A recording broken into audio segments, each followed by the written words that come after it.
tal? Muy queridos oyentes de Tesoro en el Cielo. Los saluda Ezequiel Zárate, seglar católico y padre de familia. Les comparto con gusto que este próximo 12 de diciembre, día de Nuestra Señora de Guadalupe, Guadalupe Tonantzin, este podcast de Tesoro en el Cielo está cumpliendo 2 años. Gracias a Dios y gracias a su escucha. Les agradezco mucho sus sugerencias.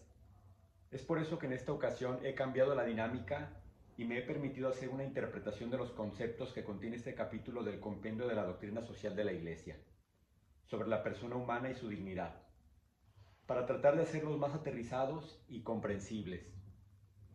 Estos conceptos son súper importantes, ya que son la base de todos los demás que abordaremos en los siguientes episodios.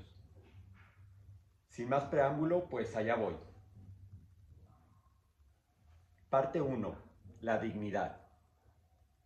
La esencia del ser humano es su dignidad, la cual es un don otorgado por Dios. Este don es intrínseco a la persona, es decir, vale por sí misma, y no está en función del valor que le pueda dar alguien más, como sucede con un animal o una cosa. La dignidad de la persona humana tiene su origen en la creación. Dios creó a la mujer y al hombre a su imagen y semejanza. Lo crea por puro amor y lo pone al centro de la creación. Es el único ser que crea por amor. Sin embargo, es también el único ser al que le otorga la capacidad de devolver con sus limitaciones este amor. Decía San Juan Pablo II, el hombre es el único ser capaz de Dios. Aquí cobra sentido la virtud de la justicia, dar a cada quien lo que le corresponde. En este caso, el don de la piedad o don de la religión es para dar a Dios lo que le corresponde, darle gloria, adorarlo y darle nuestro amor humano con nuestras limitaciones.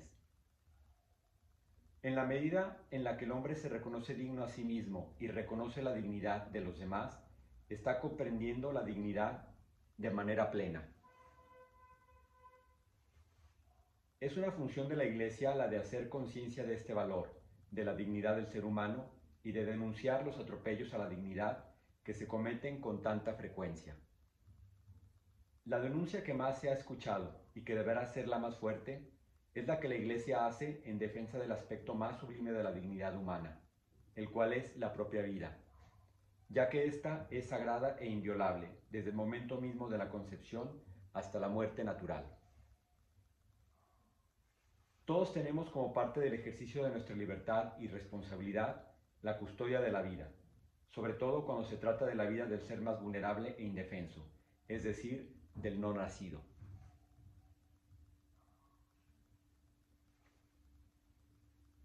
Parte 2. El pecado.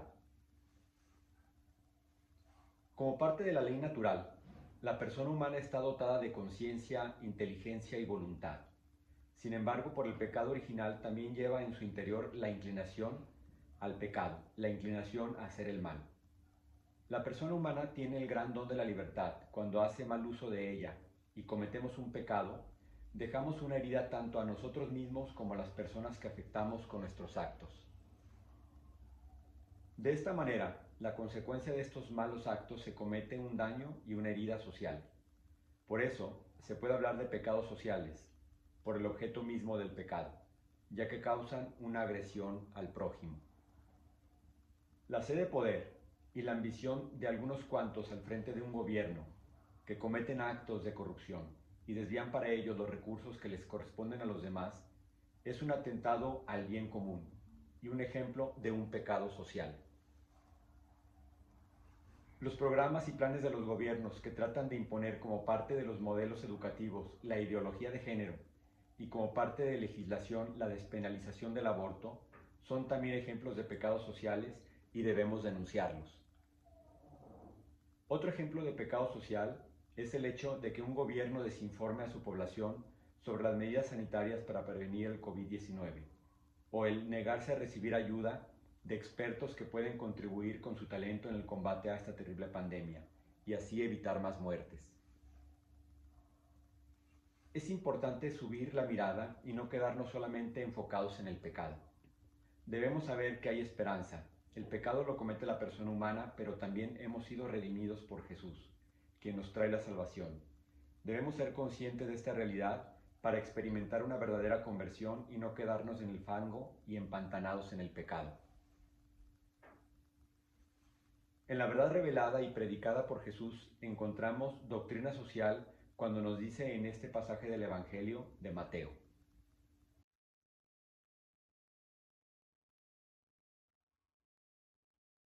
entonces Jesús, llamándolos, dijo: sabéis que los gobernantes de las naciones se enseñorean de ellas, y los que son grandes ejercen sobre ellas potestad. Mas entre vosotros no será así, sino que el que quiera hacerse grande entre vosotros será vuestro servidor, y el que quiera ser el primero entre vosotros será vuestro siervo. Como el Hijo del Hombre no vino para ser servido, sino para servir, y para dar su vida en rescate por muchos. La persona humana está compuesta de alma y de cuerpo. Con el cuerpo participa de la realidad terrenal y con su alma va preparando el camino de una realidad presente y futura en compañía de Dios. Como dice San Agustín, nos hiciste, Señor, para ti, y nuestro corazón estará inquieto hasta que descanse en ti. Con su inteligencia y voluntad, el hombre se hace consciente, como lo dice el Concilio Vaticano II, de una verdad más profunda y participante de la luz de la inteligencia divina. La persona humana, única, irrepetible y trascendente, no debe ser vista o tratada como instrumento para un beneficio de intereses mercantiles, políticos o ideológicos. Siempre deberá estar por delante el ser humano y su dignidad. Nada debe haber que la someta en su dignidad ni en sus derechos. Hay un concepto que me pareció muy interesante en este capítulo. No son la inteligencia ni la voluntad los atributos que otorgan el don de la dignidad de la persona. Pueden no estar presentes y la persona sigue siendo igualmente digna. Tal es el caso de un enfermo o del ser no nacido. Creo que este fundamento es el punto de partida para entender el concepto de la dignidad de la persona humana. Desde un enfoque social y de justicia, las instituciones, los gobiernos y cualquier entidad deben preocuparse por la promoción del desarrollo integral de la persona y el ejercicio de los derechos humanos. Esto corresponde a todos, especialmente a quienes ostentan puestos de responsabilidad, quienes deben ser garantes y conciencia de su buen cumplimiento. Parte 3. La libertad. Otro don que posee la persona humana es el de la libertad. Parte de su desarrollo implica que esta facultad la ejerza a toda plenitud. Las decisiones debe de tomarlas en el ejercicio de su libertad. Nada puede obligar a la persona a actuar de determinada forma bajo la influencia de coerción o a cambio de algún bien. El texto de la instrucción de la Congregación para la Doctrina de la Fe, Libertatis Conscientia, nos dice: ante todo, hay que apelar a las capacidades morales y espirituales de la persona y a la exigencia permanente de la conversión interior, si se quiere obtener cambios económicos y sociales que estén al servicio del hombre. Entonces aquí la cosa se pone interesante, ya que el cambio y el hacer conciencia del respeto de la dignidad y de la libertad de la persona no solamente corresponden a las personas que son autoridad o a los que ostentan cargos, sino a toda mujer y hombre para lograr un cambio de fondo. Este cambio, como lo dice el texto de este capítulo, es lo que se llama conversión interior, producto de la libertad y de la búsqueda de la verdad. Otro concepto importante a entender es el de la ley natural.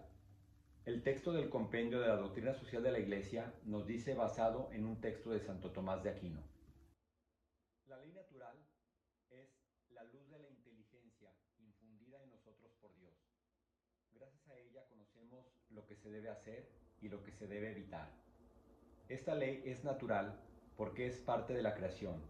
Toda mujer y hombre están facultados de esta de manera natural. Es universal porque todos estamos dotados de ella. La ley natural está expresada en el Decálogo o los 10 mandamientos, como punto de partida para una vida moral. Expresa la dignidad de la persona y pone las bases de sus derechos y obligaciones. es el elemento fundamental para elaborar la ley civil.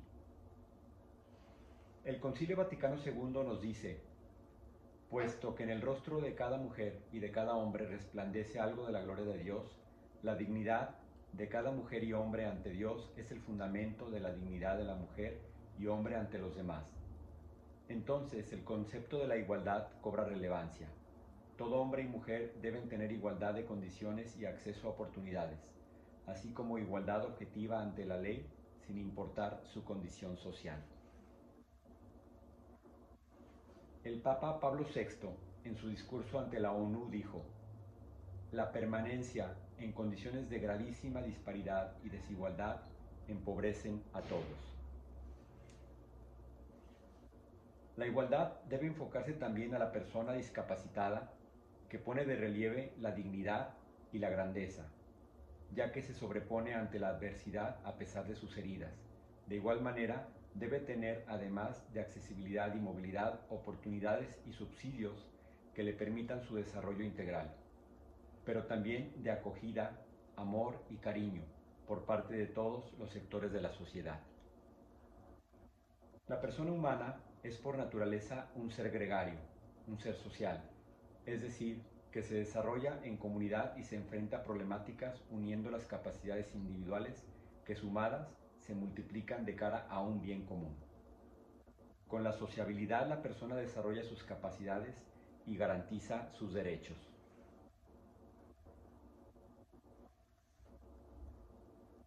Parte 4. Los derechos humanos. La Iglesia, en su preocupación por la salvaguarda de los derechos de la persona humana, también denuncia cualquier atropello en su ejercicio. El primer derecho derivado de la dignidad de la persona es el derecho a la vida. San Juan Pablo II resalta el derecho por excelencia de la persona, que es el derecho a la vida, desde la concepción hasta su culminación de manera natural. Por eso también pone de relieve la ilicitud de toda forma de aborto provocado y de eutanasia. La Iglesia evalúa de manera positiva la Declaración Universal de los Derechos Humanos, hecha en 1948. El Papa, San Juan Pablo II, quien dijo: es una piedra miliar en el progreso moral de la humanidad. Los derechos humanos están presentes en todas las etapas de la vida y sus características son tres. Universales porque atañen y corresponden a la humanidad entera. Son inviolables porque pertenecen a la persona humana y derivan de su dignidad. Y son inalienables porque nadie puede privar legítimamente de sus derechos a ninguno de sus semejantes. En su encíclica Centesimus Annus, San Juan Pablo II describe un listado de estos derechos, como el derecho a la vida y a crecer bajo el corazón de la madre desde el momento de la concepción, el derecho a tener y de vivir en una familia unida, de ser cuidado en un ambiente moral que permita su desarrollo. Otro derecho es el de la libertad religiosa, en el que la persona encuentra la verdad a la luz de la fe y de la trascendencia de su existencia. Así como tenemos derechos, las personas también tienen derecho a las naciones, que son los mismos pero a nivel de la vida comunitaria. El derecho a la autodeterminación de los pueblos para lograr un bien común. Ya hablaremos en los siguientes episodios de este concepto tan importante del bien común. La responsabilidad de la Iglesia es de dos vertientes: la promoción y defensa de estos derechos fundamentales y la otra, la de denunciar sus violaciones.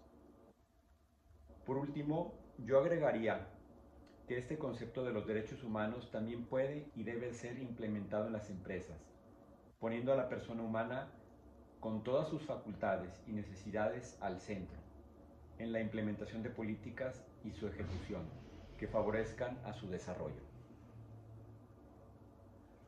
Pues bien, queridos amigos de Tesoro en el Cielo, ya vimos estos conceptos importantes de la dignidad, el pecado social, la libertad y los derechos de la persona humana. Espero que los hayamos comprendido bien, pero sobre todo que los hagamos vida. Creo que hoy que se habla mucho de la Iglesia, debemos hacer conciencia que la Iglesia la hacemos todos, fieles, sacerdotes, religiosos y la jerarquía eclesial. Todos debemos poner en práctica estas enseñanzas y practicarlas en nuestra realidad diaria. Sígueme, en las redes estoy como Ezequiel Zárate J, y si crees que este podcast puede servirle a alguien más, reenvíaselo. Te mando un abrazo, Dios te bendice, confía en Él.